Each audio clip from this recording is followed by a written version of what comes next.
Bit of a last-minute introducer to this. I'm the VIP liaison, Natalia Bradshaw. So enjoy the fair, and you are here for people who really don't need an introduction, but I will, because this is being webcast live on the Sydney Contemporary site. So if you want to hear it again as well, it'll be recorded. So we have Joan Ross here, who is in the limelight, artist. I don't think she needs much introduction. Sam Leach, past winner of the Archibald Prize. And Rex Butler, who really needs no introduction as well, art critic and academic. And Michael Fraser, AM, Director of Communications, I need to read this one, Law Centre, Faculty of Law, Solicitor of the Supreme Court of New South Wales, and awarded for his contribution to artists and artisans.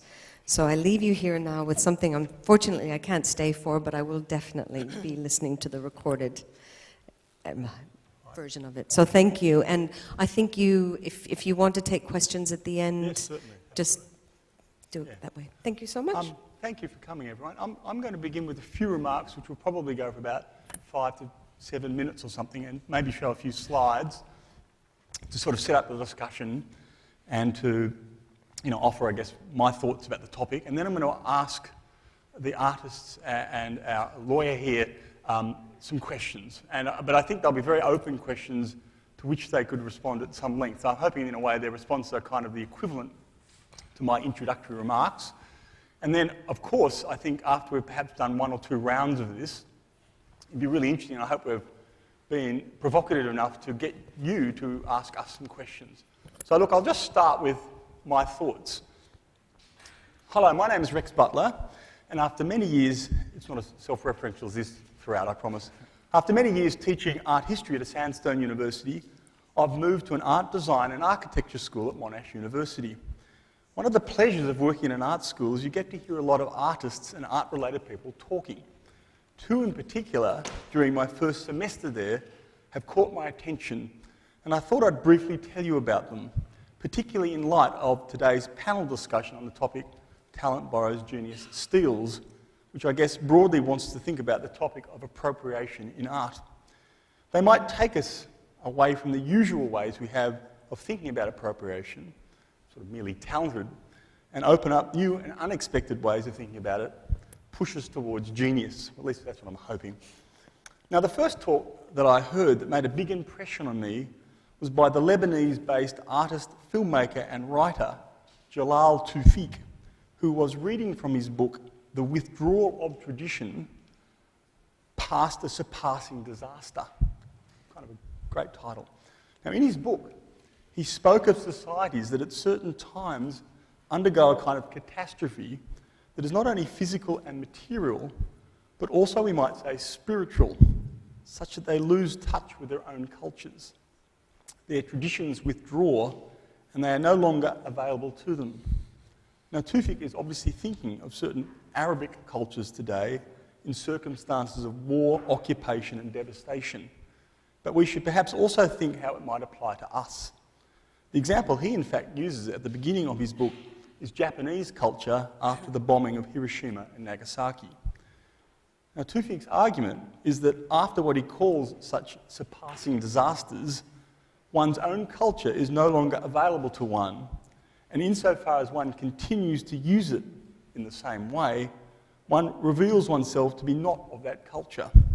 As he writes, a filmmaker, thinker, writer, video maker or musician who, in relation to a surpassing disaster, still considers that tradition has persisted, never has the impression that he has to resurrect even some of what survived the carnage. Who can ask, why have I survived and why has this building been spared while so much else has been destroyed, without any suspicion that the building in question, as well as many books and artworks that have had the good fortune of not being destroyed materially, have nevertheless immaterially been withdrawn by the surpassing disaster, is hypocritical, that is, hypocritical, still this side of the critical event of the surpassing disaster. And his example is the way that in the 1990s, after the invasion by Israel in 1982 and after some 17 years of civil war, the classic 1001 Nights was no longer available to him as a Lebanese man, but only to someone like the American author John Bart and his postmodern retelling of the story in his The Last Voyage of Someone the Sailor, which was written in 1991. In fact, as Tewfik suggests, these works belonging to one's own tradition need to be resurrected in those circumstances, and this resurrection will often take time. Now, examples of this resurrection for him in the West, he mentions, are Werner Herzog's remake of Murnau's Nosferatu, originally made in 1922. He made it, I think, sometime in the 70s, after the catastrophe of Nazism, when it was banned and then disowned. And perhaps more pertinently, I think I have a great slide up. There. And more pertinently, perhaps, JeanLuc Godard's iconoclastic 1987 remake of Shakespeare's King Lear as a gangster movie, starring Norman Mailer and Woody Allen. Or rather, Tewfik's point is that Godard's film is not a simple restaging of Lear, but a radical reinvention, or we might say appropriation of it. It's a very strange film to watch if anyone's bothered. Feeling that its real point, the real tradition that once connected us to it, that's Lear's, is now lost and it has to be resurrected across the gap or distance that now separates us from it. In other words, the question is, why would Godard make such a strange version of Lear to sort of bring it back to life, sensing that when we go and see Lear, it's lost to us as a cultural, really an ongoing cultural tradition. And this kind of sense that a certain cultural tradition is dead and needs to be revived, it's this sense that distinguishes for him a significant artist, as Tewfik, from all of the others, as he writes again. One of the surest ways to detect whether there's been a surpassing disaster is to see when some of the most intuitive and sensitive filmmakers and or writers and or thinkers begin to feel the need to resurrect what to most others, and to the filmmaker and to the writer and the thinker themselves or herself as a personal teacher, i.e. insofar as he's human, all too human, is extant and available. So the sense that something's lost and we have to do some action to bring it back to life. So that was a really interesting talk. Now the second talk I saw... Oops, sorry, my apologies for going that the way. It's me. Yeah, that's okay. Well, we'll talk about those in a moment too, by the way. Now, the second talk I heard, which was really interesting in the light of that first one about surpassing disasters, the very next day after Tewfik's, was by the curatorial collective Triple Candy, who opened their small independent art gallery in Harlem, New York, the day after 9/11. Perhaps the surpassing disaster in all kinds of ways of our era. For 2 years, it staged and presented exhibitions inspired by its Harlem location, mixing the work of emerging and established artists. Then in 2005, it had the idea of putting on a retrospective of the well-known African-American artist David Hammons, who lived in the area. But they were told that Hammons, now with a major New York dealership, and with his work now going for enormous prices in the exponentially rising art market of the early 2000s, this is perhaps another kind of surpassing disaster for our culture, he would not be interested. Undeterred, they simply made ordinary photocopies of the works they would have shown, which is what you're looking at here, and put on the exhibition David Hammons' The Unauthorised Retrospective. Nothing legally happened, and Hammons, when contacted, simply said, no comment. Emboldened, the collective then immediately followed this up with Katie Noland, approximately, Sculptures and Editions 1984 to 2000, recreating approximate, deliberately not accurate versions of the sculptures and installations of Katie Noland, the 80s influential daughter of the 60s painter Kenneth Noland, who had by now withdrawn from the art scene in the early 2000s, just had become lost in a way to art. Just a few years ago, it did something similar with Maurizio Catalan, Life and Works 1960 to 2009, putting on the show as though Catalan was already dead. Perhaps here in Tewfik's terms, the curators of Triple Candy precisely realised that some surpassing disaster has occurred to contemporary art, and things cannot simply go on the same way, but need to be resurrected across a kind of gap or division, in this case a kind of death, that now separates us from our own tradition. Perhaps in some way, this is how the practice of appropriation, Triple Candy's daring curatorial appropriation of the artists they show, must be understood today. So to help us discuss this and other matters, we have three fantastic panellists. The artist Sam Leach and Joan Ross, and the legal academic and copyright expert, Professor Michael Fraser. So enough introduction. I hope that was maybe provocative, or at least another kind of way of thinking of what's going on with appropriation, I think, like why people appropriate. It's a sense of something. So I might start with the artist, I hope this is okay. Sam and Joan, I'll put my paper away in a second. Now, you both use the work of other artists, like the 17th century Dutch landscape, Glover and Lycett. Why do you do this, given perhaps some of the speculations about the motivations? And why do you do it not like perhaps not only personally, but why do you think people do it generally? And do you think it's necessary to work in this way today in today's culture? Do you want to? I'll start with you, Sam. I know, challenging questions, I agree, but what do you think?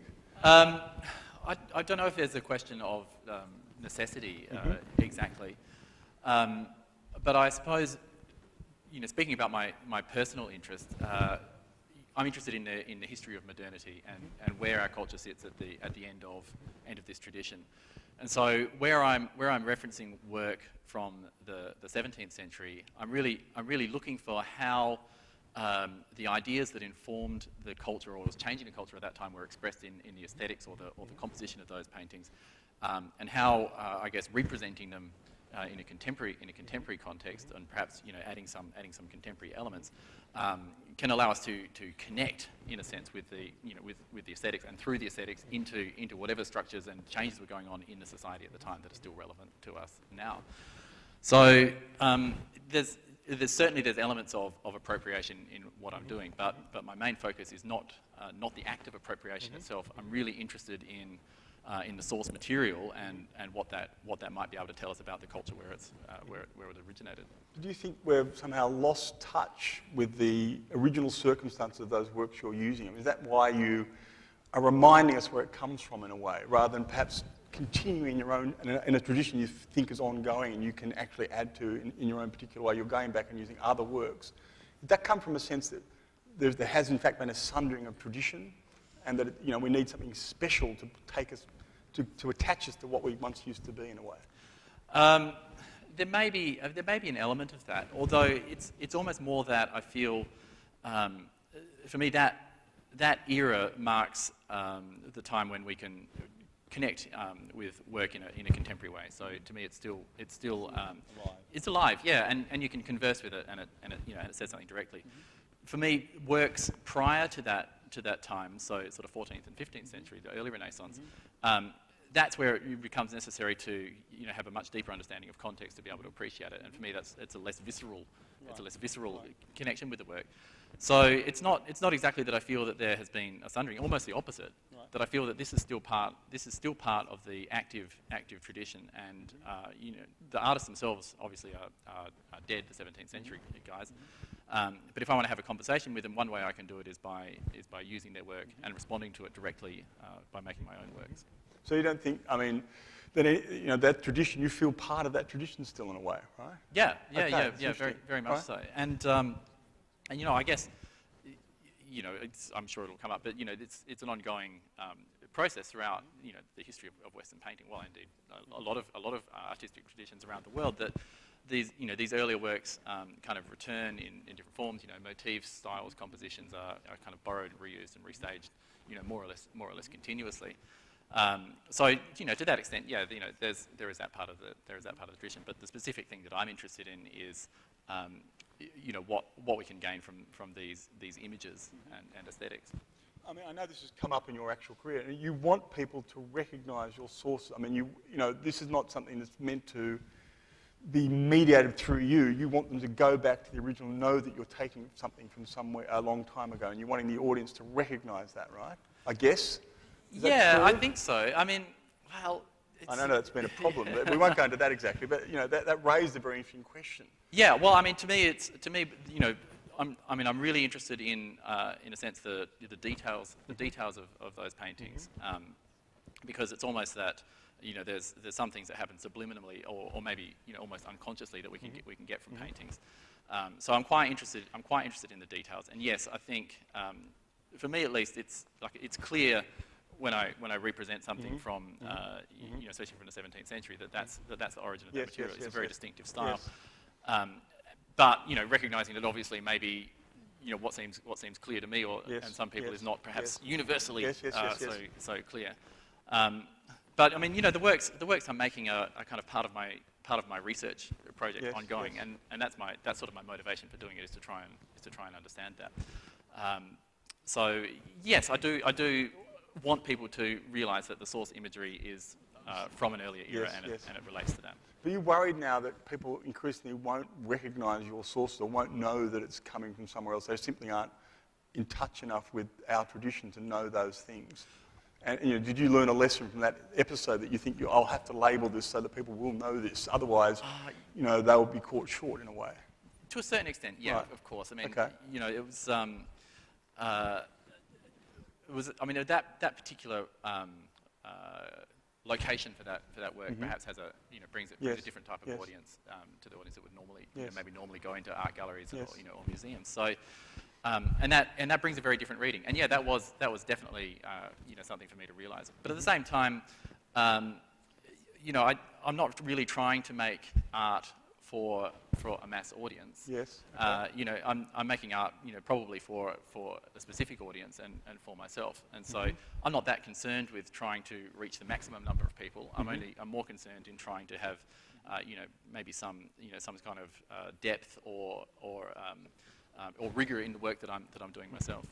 Do you think people would, when they make the connection between your work and its origin, its source work, that they'd somehow, in a sense, be reassured by the continuity of this tradition that you're pointing out? I mean, what are you sort of showing us about that tradition when you make that work, and you know that it's come from somewhere else, and a young artist is working through that tradition very systematically? What would you think people? Is that the sense that people get our civilization as a long continuum? That's what you're actually in a way trying to communicate? Yeah, yeah, I think so. It's like the long 17th century. Really, what I'm trying to say is that the society we're in now, a lot of the systems and the structures that we take for granted were really formed in that very interesting period, and that we can maybe enhance our understanding of what's happening in contemporary society. It's sort of I guess everyone throughout all of history has a sense that they're living in the final period. Yes. But you have a sense that there's a number of changes that are going on in society that maybe will cause a rupture with this long tradition. So it seems like the right time to go back and look at what sort of underpins contemporary society, and maybe that will help us to gain some kind of clarity or understanding as we move ahead. So to remind us of the continuity that we belong to in a way. Yeah, exactly. Yeah. Right. John, I'll hand you this. You want to take us through your slides? And I'll ask you the same kind of question. Why do you work in the method you do? And, would you find it, not only your particular idiosyncratic case, but you would feel that perhaps this is the way that artists kind of have to work in a sense today, given certain cultural conditions? But do you want to show people your work and take us through it? By all means.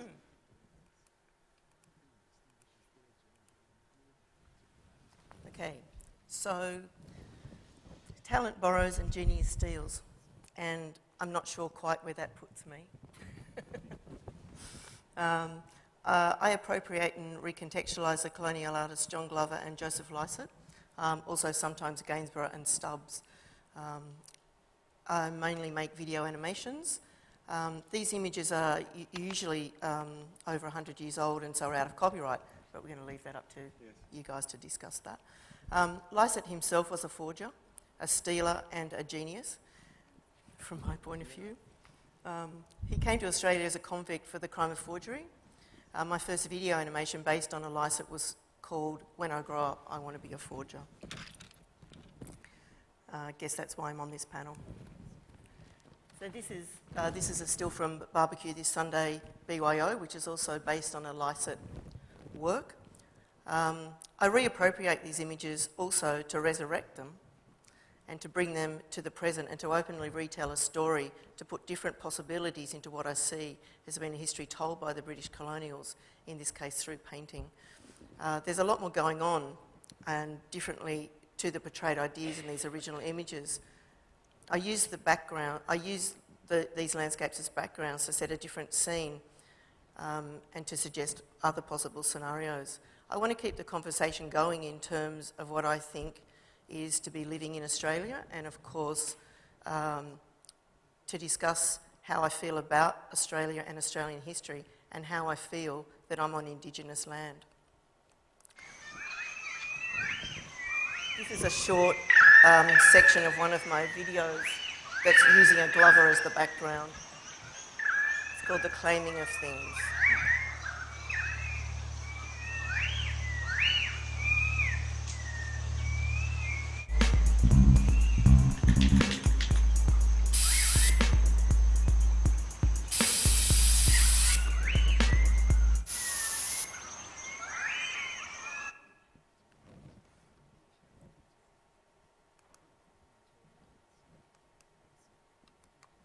Okay. Anyway, I've got my theories in relation to not only artists but the general public in terms of usage. Artists are notorious bowerbirds and copiers, stealing ideas from everywhere they can. Scavengers, stealing friends' ideas and other artists. You'll recognise the artists at the art fair. They're the ones asking, how was it made and where was it printed? Basically, they're asking, how could I also do this? A lot of artists I know are really less interested in other people's art and more interested in picking it apart. They're also always on the lookout for inspiration. I went to this interesting show in New York. Oh my God, it was so amazing. I'm so inspired. Basically, it's grabbing new notions and ideas anywhere you can. You see people using bits of pieces of your own work. You can't really call them on it, but you might be doing it yourself. It's a conversation and we're all bouncing off each other either consciously or unconsciously. Contemporary art is a derivative of the world around us, and we are, as artists, as a general public, subconsciously sucking in the current trends. This is particularly strong now through the use of the internet.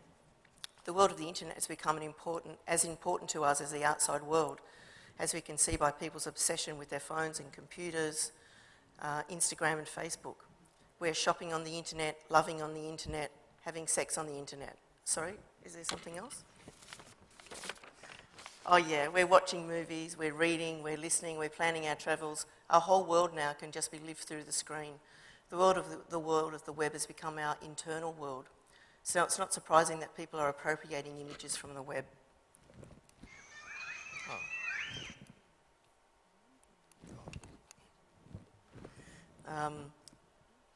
Appropriating images from the web. I see art students just out of school, they've grown up with the internet, the games, their study, the Facebook, the Googling. We see something beautiful or something we want to share with someone else and we just grab it. It's called sharing. The lines have become much blurrier, and as technology changes and we live more inside the machine, the way we do with images will also have to adapt.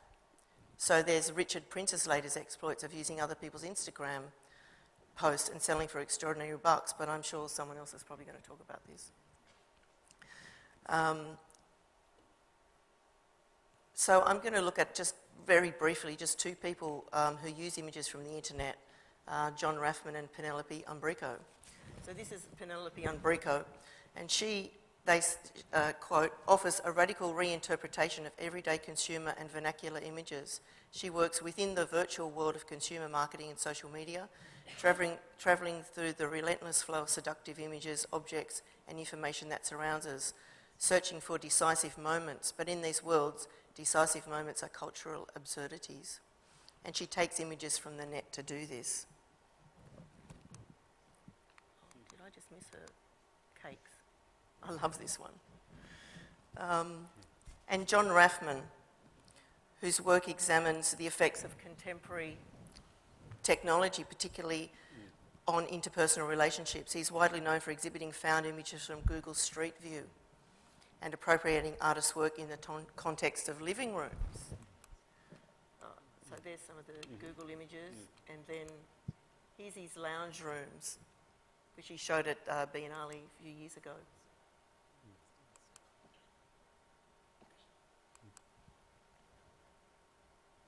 Okay, so that's back. So back to Glover. So this is a background from John Glover that I reappropriate. I appropriate with great purpose and feel quite grateful that I have images I'm allowed to use to make my points. I do love these early colonial images too and try to treat them with respect, but of course to my own end. My work mainly focuses on post-colonisation and what I see as the damage and the inability by a percentage of the population to see that this is and was Indigenous land with a great and long culture. But here I'm talking to the initiated, generally. And in the art world, we're generally preaching to the converted. But I hope that with the use of these landscapes, so they have a multi-purpose use as well, that the work can transcend prejudice and talk to a wider audience. I've tried hitting people over the head, but find that tunnelling underground has better results. So using tried and true nostalgic formal images in a way is a way of negotiating territory that sometimes people don't want to face but can start to look at when approached, as I do in my animations, because that's why I'm here, because I want people to listen. Thanks. Thank you. May I just ask sorry, you... I'll just go through just a couple of stills, and then this is just a video from my latest still. Another one, you can't just take everything. Who's going to clean up this mess in like 0.6 font? And stock take tail now on. Could you, I just want to ask you one question before we turn to Mike. If you can go back to the one with the zigzag fence, I think it was the Glover, certainly about 3 or 4 back. Stop that one. I mean, one of the things, Glover's a very interesting case because, you know, artisans have reread his work quite significantly in the last several years. Obviously, for a long time, one would have thought he was part of the colonialist mindset. But now people are beginning to think he was an artist who was actually allegorising in a troubled way what was going on with the famous Black Wars in Tasmania. And you can see signs in his work of a sort of very contemporary sensibility and guilt about, you know, the treatment of Aborigines, you know, in Tasmania. In other words, in a way, art historians themselves kind of appropriated Glover to sort of make very contemporary arguments through him.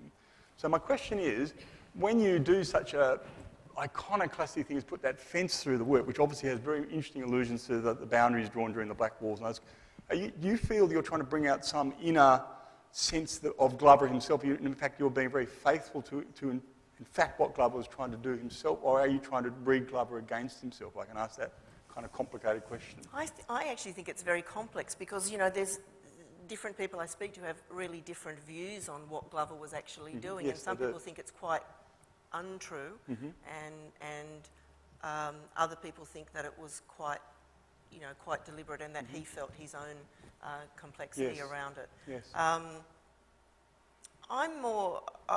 I tend not to go into as much what he was, what he might have been meaning or what was happening, and I try to. I do love his work, and I try to be very respectful, as I said, with it.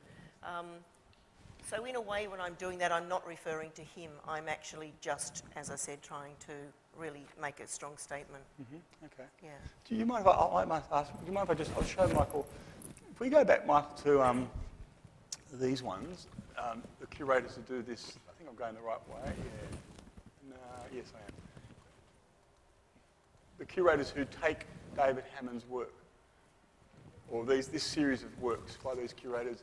I'm going to ask you a question. Is this legal to do this? Now, I know it's an American question, but given that what they've done is, in a way, haven't asked the artist for permission, with this very famous thing now, they've photocopied the works. Apparently they went to MoMA and found out where, they got all the books in the library at MoMA and took every David Hammond's image they could take. They got an intern to do it, and so this is the selection, the ones that have made it into MoMA. And then put on this exhibition of photocopies. I mean, obviously not claiming, I mean, visually at least, some permission from the artist, otherwise this would never look like this. Are you able to do that legally? That's a good question. Could someone do this in Australia? And if the artist said, I wish you to take this down, what would be the result if someone put on it? Which I find, I mean, this exhibition is now held up as a very interesting example of curation, at least, and sort of an interesting move in art history, I suppose. Would you be able to pull this off in Australia? No. Okay. No. And why not? I mean, I know why not, but speak through it. Why not? Because could you say this is fair comment and those kind? I mean, technically, if you're let's say you're on my side, and I'm saying, can we pull this off? What's the pros and cons of this gesture legally? You'd be drawing the long bow, I reckon. Okay. Well, you know, for lawyers, there's always two sides to every Yes. question. I should start by saying that the law is different in Australia from the United States. And often these debates, these aesthetic and ideological and legal debates, are conducted as though we had the same law and the same principles applied. Right. They don't.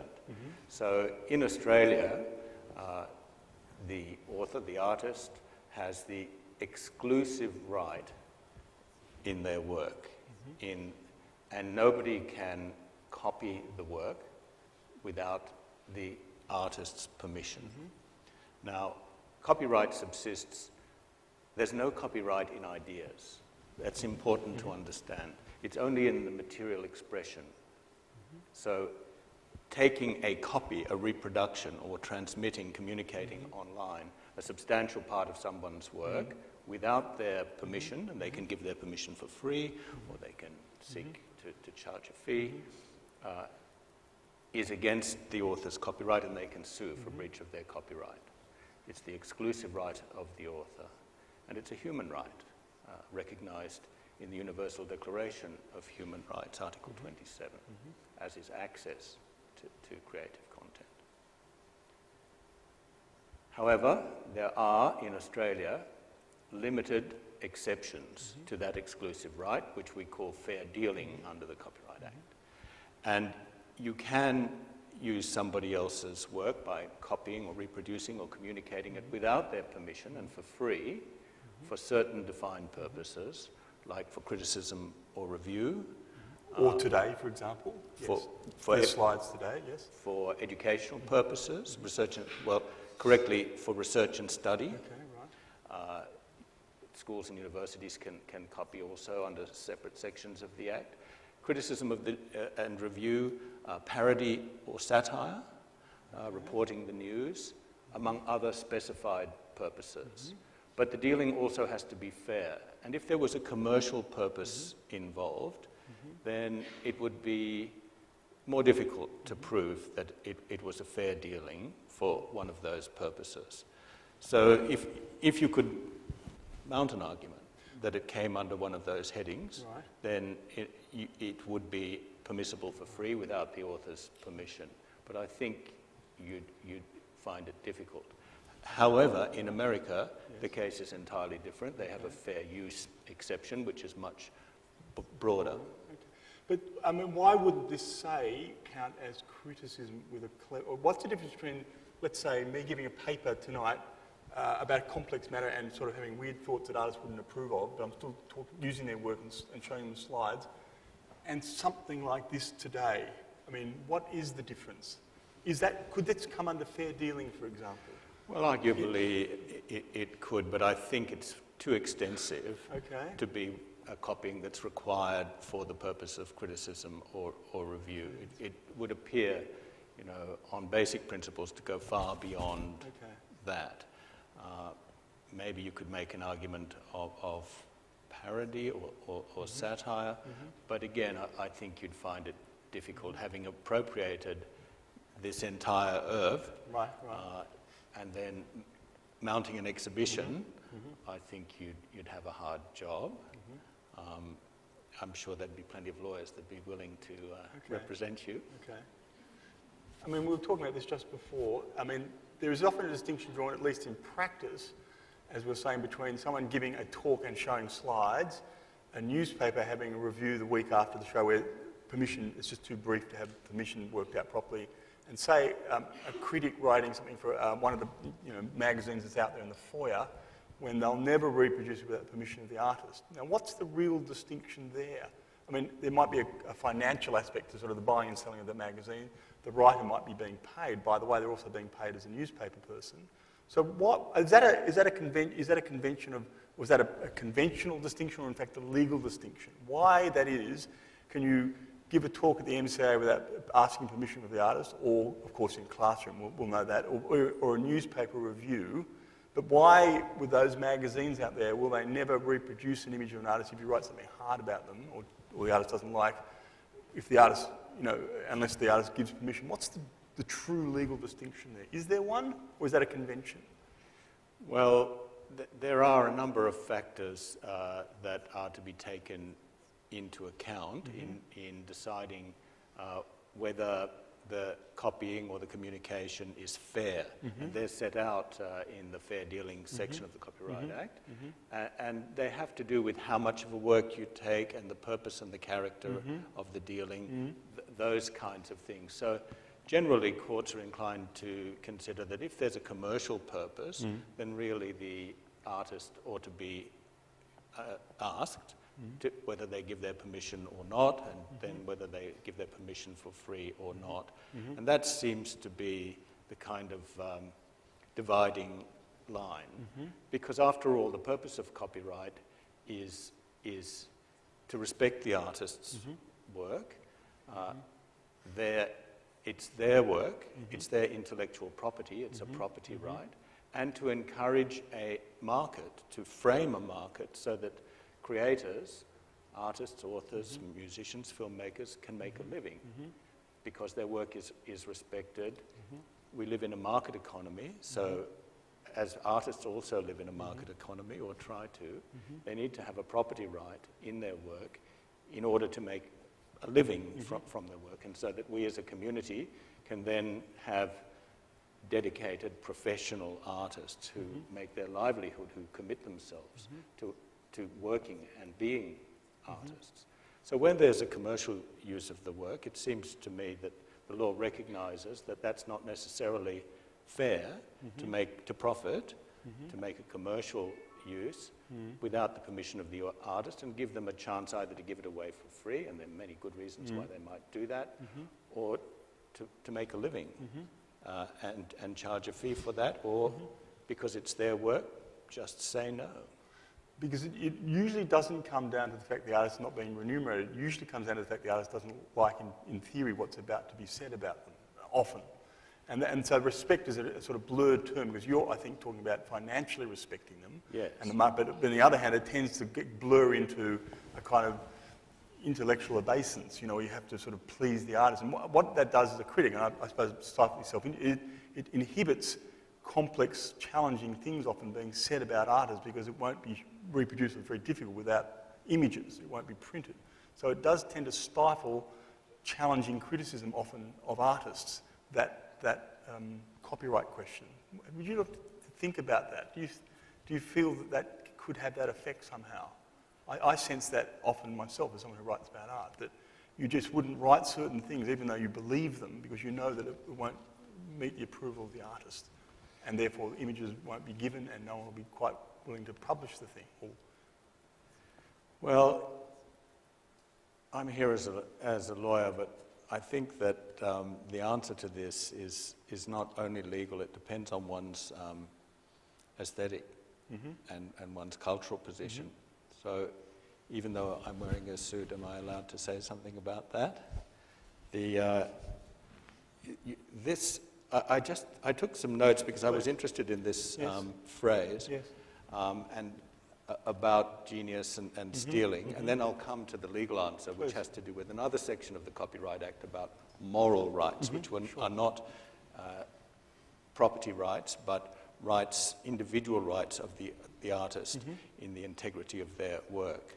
Sure. So if I can take a little bit of a run-up to that, I looked it up, and it was W.H. Davenport Adams in the Gentleman's Magazine in 1892 that said that great poets imitate and improve, whereas small ones steal and spoil. Then the moral meaning was reversed, and T.S. Eliot said, immature poets imitate and mature poets steal. And then Pablo Picasso was said to have said, good artists copy, great artists steal, and inevitably Steve Jobs also said, good artists copy, great artists steal.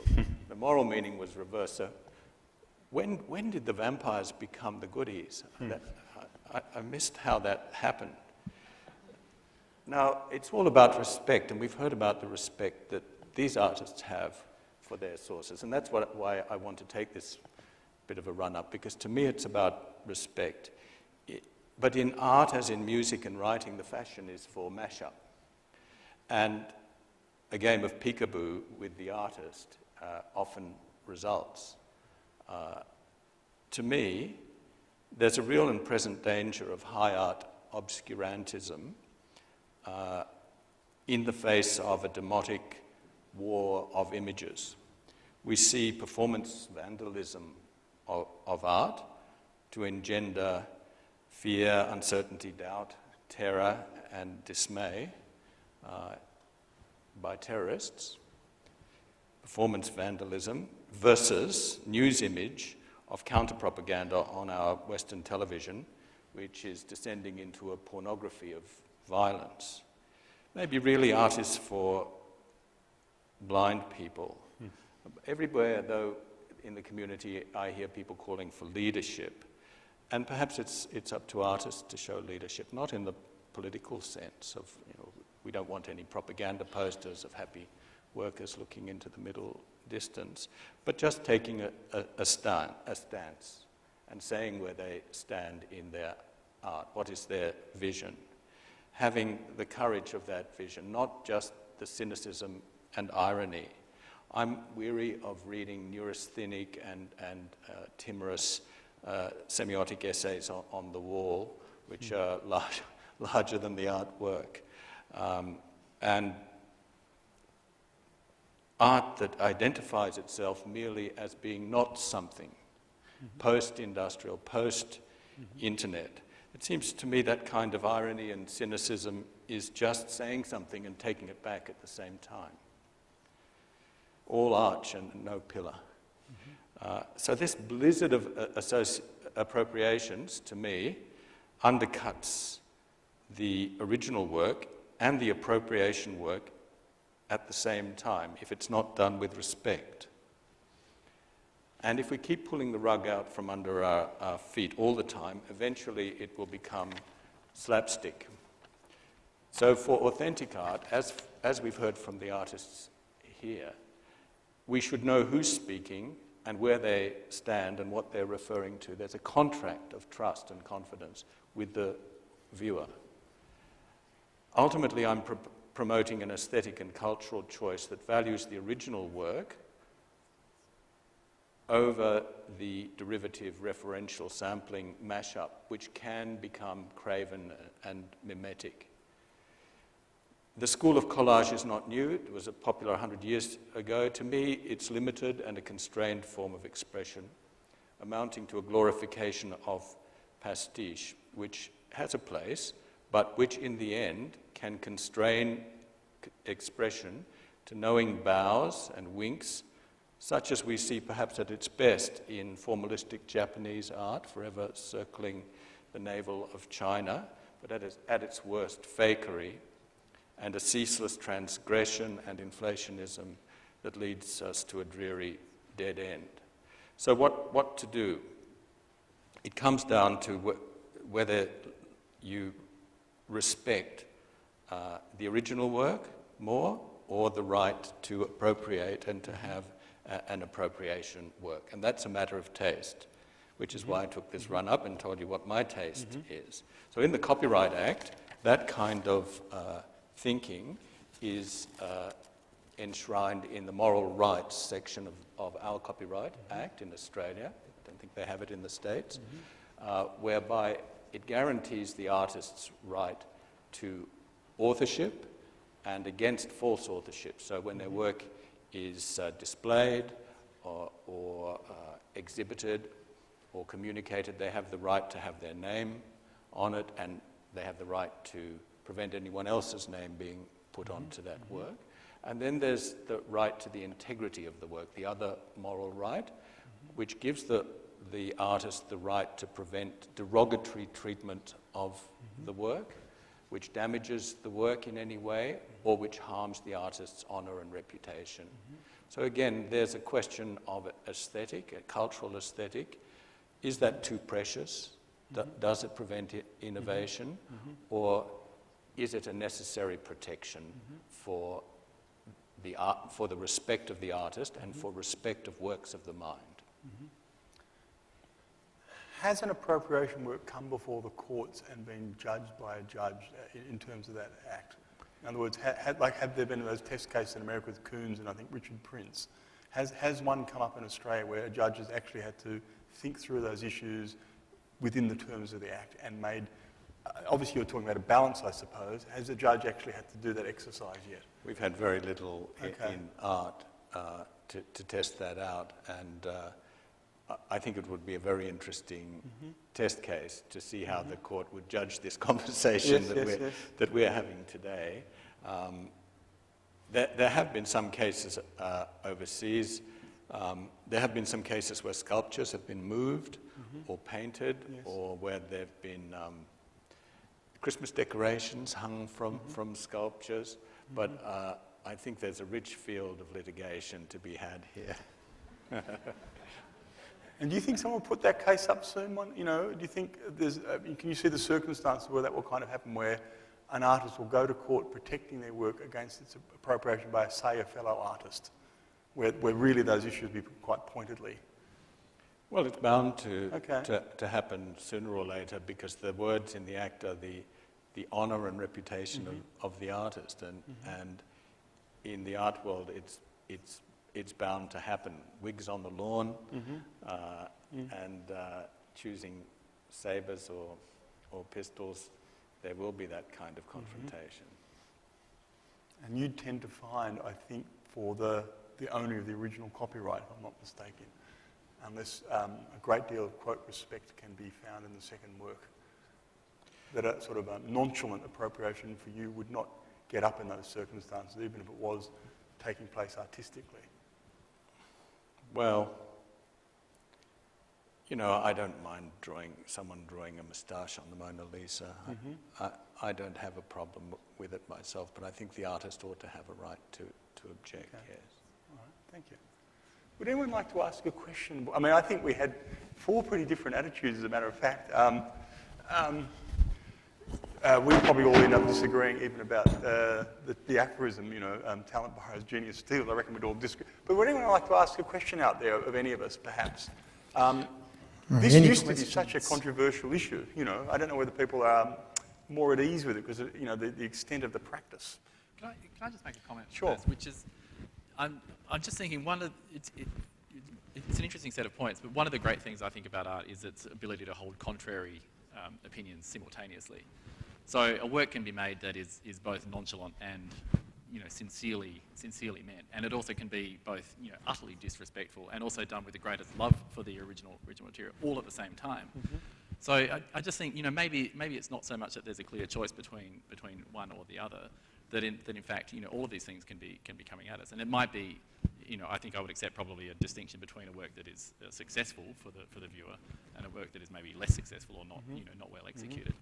But I'm not sure that I could clearly necessarily decide in a lot of cases, you know, what the intention is or what the type of treatment is in a work. That I agree with. I think that would be a very complicated matter if you went to court and had experts testifying on. I presume this would be what starts to happen. Experts testifying for both sides of the case, right? I'm sure you could get fairly convincing experts on both sides of any of those particular matters. It'd be very interesting, and the judge would have a very difficult opinion, I think, a very difficult task coming down necessarily on one side or the other. It'd be a very challenging thing. Because these things, of course, I mean, classically it happens with Aboriginal art. It's the hot topic. The group of artists who I left, I can't remember which gallery, when one of a white artist was using Aboriginal imagery, and a whole group of artists left. And even that matter was debated pro and con in subsequent magazines floating around the Australian art world. And that's really where that topic starts to get very heated, because it's got a sort of deep sociological aspect to it too, which perhaps other kinds of appropriation don't have. They can remain sort of intra-artistic often.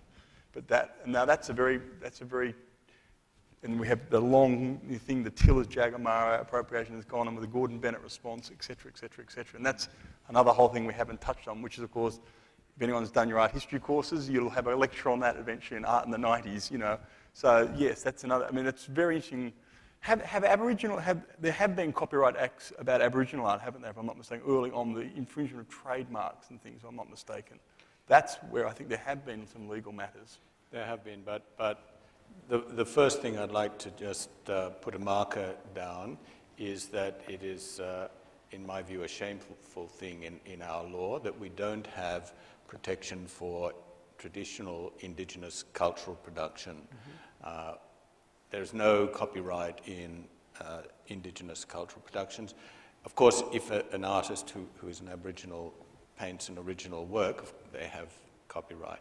But in the traditional works where there's no one artist in our conception, it's more than 70 years from the death of the artist, this work might have been maintained for thousands of years. There's no protection for that. So the person who takes the photo of it or records the story that's told, they have the copyright in the work. And I don't feel right about standing up for copyright as I do without pointing out that there's this big gap that's not been properly addressed. But yes, where Aboriginal artists have made artistic works which draw on their own culture, as they are entitled to do, there have been a number of cases where then those works have been used on carpets and other industrial manufactures, and there's been successful suits against them, especially where their designs have been registered in the first place. You can take action for that. We do have a couple of questions. Oh, We've sure. got a few minutes. Here's one lady who's got a question. I do. I think we have had a case like the triple candy Okay. in 2002 with Richard Bell. Right, please. When he photocopied an immense Tillis untitled 1978 Yes, and I put on a remember that, wall yep. at Fireworks Gallery in Yes. Brisbane. And that immense Tillis work was in fact a reproduction of Hans Yes, Heissen's yes, Summer yes, 1909. Yes. My question, therefore, is how did Richard get away with that? And the second question is, how did Immense Tillis get away with it as well? Very good question. I saw the show, having lived in Brisbane, of course. Well, I mean, good question. I mean, get away with it, of course, because Tillis had no problems with it because, you know, and that's a very interesting question about how he got away with it. Legally, would they get away with it? The Tillis works, of course, you know, he's taken these postcards from two different settings of the Heysen, and it's a very clever thing about Impressionism being reproductive now. Could he get it? Well, what's the story there? Would the gallery, because galleries get very fierce about protecting their copyright. If you're doing an art book, they'll charge you a fortune to use their images, which I find very reprehensible. It's a state institution, we won't go there. I really do, actually. For an academic book, they'll charge you a lot of money. Yeah. But he did it. Now, how did that happen? Well, if the artist doesn't object, that's the first Well, thing. he's been long, yes. Or their successors. Right. If it's still in copyright, if it's out of copyright, there isn't a problem unless they're using a photo of the painting, in which case the photographer will have a copyright, and you need their permission. And as I said, if you're displaying something in a commercial gallery, it would be hard to argue that there's a fair dealing involved because there's a commercial purpose. However, in the United States, they have a different doctrine whereby a use of a work which is considered to be transformative, which makes it into something else, is permitted as a fair dealing. And in the Prince case and the other recent cases, you see that the courts have a low threshold for that. Any kind of appropriation, even some kind of minimal satirical additions have been held to be transformative now, which would open the gate in the States for any kind of appropriation being a fair use. And many people argue, such as the Australian Law Reform Commission recently, that doctrine should replace our Copyright Act. Has it in fact led to very deleterious effects in America? Because, you know, of course, we appropriate just as much as they do. I mean, it seems to me in practice. It hasn't led to the sort of floodgates opening in America. Am I incorrect in thinking that? So what would be the problems of introducing a thing like that into Australia, for example? Would you be a fan of that or not a fan, if I can ask you?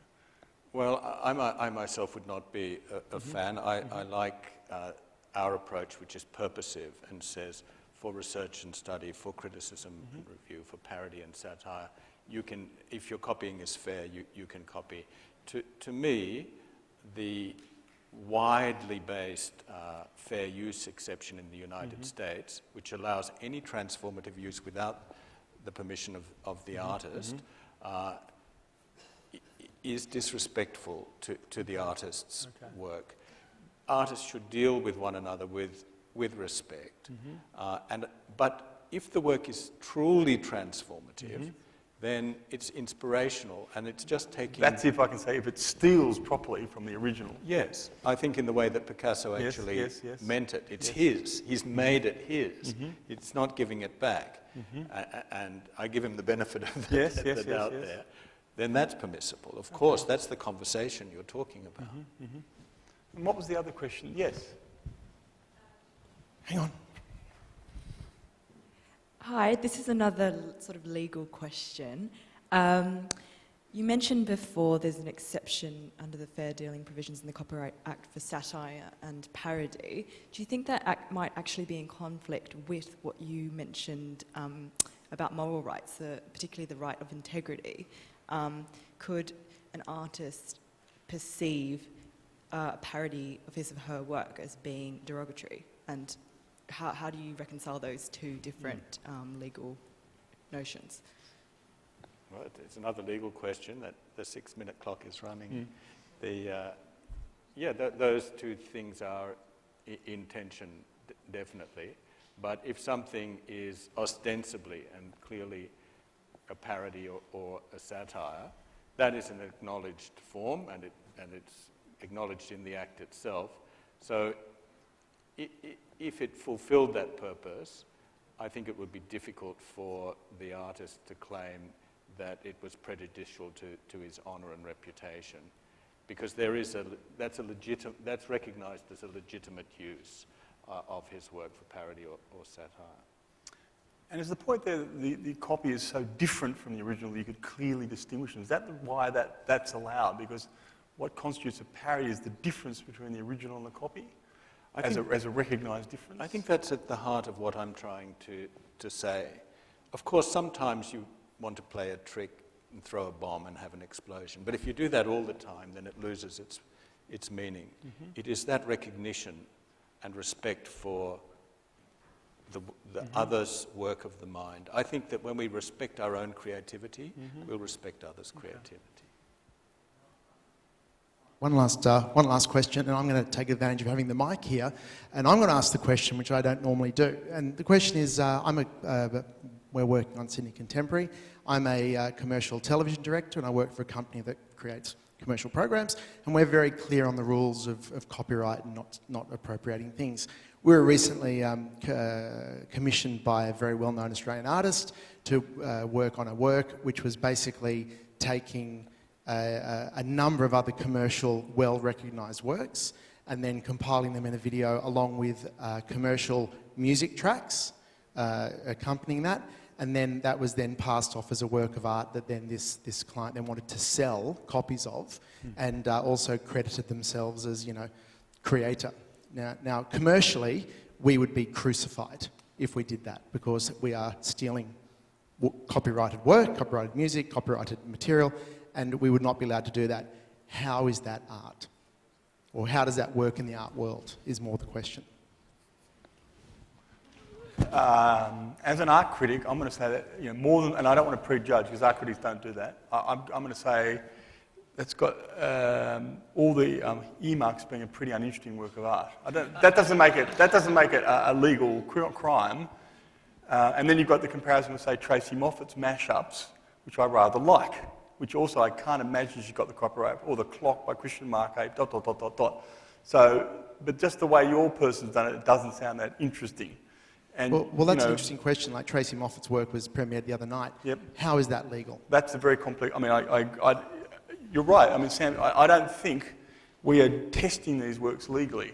We just like them aesthetically. Yeah. But by the way, I think the legality of it does impact on our aesthetic response. Like, I think if we think it is breaking the law and we think it's not, I don't know if respectful is right, but it's something like that, actually just strictly illegal, I think it actually impacts upon our aesthetic reaction. I mean, because I think there is something all of us vaguely think is correct about the notion of respecting someone's copyright, even if we totally approve of the practice and understand it's everywhere of appropriation. That's a very complex tension. So in other words, if I watched this and I just thought it was a simple accumulation of other artists' paintings, and I didn't think much was going on apart from that, I would tend to think It's not a legal judgment, what an uninteresting work of art, right? That's all I can do to it. Let someone sue them. But Tracy's a very interesting test case. You know, Because Tracy's work is all commercial. I mean, certainly the work, the art that was the other night, that's all commercial work. Sure. Entirely. Absolutely, yes. And it's for commercial purpose, and she'll probably sell it for quite a lot of money. Correct. Good on her. So did she pay Warner Brothers for using... I would doubt No, that, because well, it wouldn't actually, become profitable. I know It she just doesn't. it wouldn't be doable. Yeah, that's a very interesting question. And they'd be people who would protect their copyright, I dare say, right? Yeah. If they As knew would about be it. Moby, whose one of the songs was Right, used and yes, so forth. that's right. I think a very good example of that was the Men at Work case, which went through the courts. Yes. So Men at Work had a big hit, Land Down Under. It had a flute riff. Yep. Mm-hmm. Kookaburra sits in the old gum tree. Yeah, and the flute riff was... And then somebody noticed that that was very similar to a still in copyright work, Kookaburra Sits in the Old Gum Tree. Kookaburra sits in the old gum tree. And the rights owners in Kookaburra went to court and said that a substantial part of their work had been used in the Men at Work, Land Down Under. And the court found for the rights owners in Kookaburra, and they said that prospectively, from the time of the case, 5% of the royalties that Men at Work had earned from that song should go to the rights owners of Kookaburra. That caused great outrage. And this discussion about the rights of sampling and mashup, to me, it's a fair decision. Okay. On basic copyright principles, 5% of their royalties go because they've used that work. And I think that kind of use should be acknowledged and celebrated, but the original work should be respected as well as the new work. Well, look, I think we've actually run out of time. It's a very interesting issue, and thanks. Can I ask for a round of applause for our panel, please? Thank you very much. And I think it's certainly something worth continuing to discuss, because it's, as with videos and things, are getting more and more relevant. Folks, don't forget you can see all of our talks this weekend online on the sydneycontemporary.com.au website, as well as this one, which has just been streamed live. Thanks again, and of course our next talk is starting in about half an hour, and folks, please go and enjoy the rest of your day. Thank you. Thank you. Thank you.